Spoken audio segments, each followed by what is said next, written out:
يلي تنشد عن جديد ينصت وجاك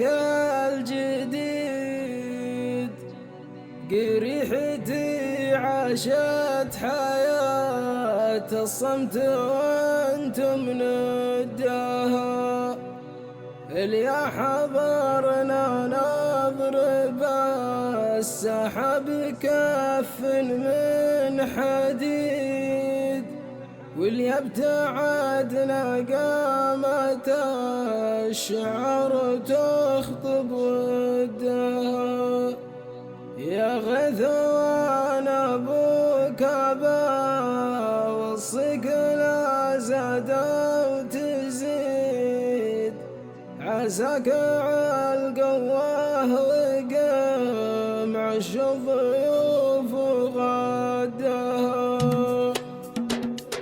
يلي تنشد عن جديد ينصت وجاك الجديد، قريحتي عاشت حياة الصمت وانتم ندها، اليا حضرنا نضرب السحاب كف من حديد، واليا ابتعدنا قامت الشعار تخطب ودها، نار المفارق كل ساعة تنشدك هل من مزيد، وانا اتحرى من لساني الشمال تردها، معشوقتي يلي سكن حبك وصل دم الوريد، يذبح كلام الناس لا ابوها ولا ابو جدها، صمتي 8 سنين عن شعر الغزل اني وحيد، هالحين بكسر حيد صمتي والظروف اصدها، كان الوصال اللي نشدته ما تهيا لي بعيد، ما عاد انا لوم الظروف اللي نعذرك بعدها، والله ما ادري من الفراق اللي حصل وش تستفيد، منهم عواذيل المحبة لأجل تكسب ودها، تعالي علمني وصارحني ما دام انك سعيد، تعالي روحي من بعد فرقاك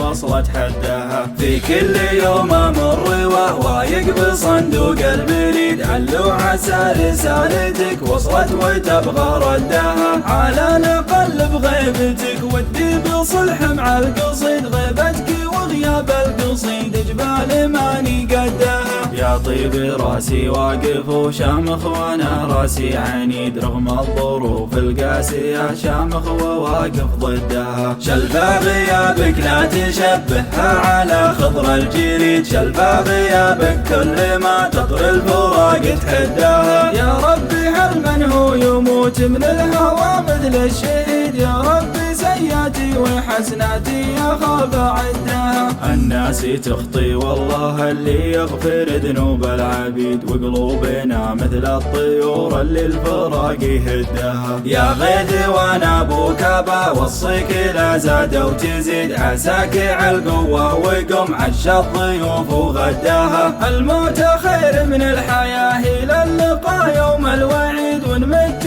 ركوني نحرها وسدوني خدها.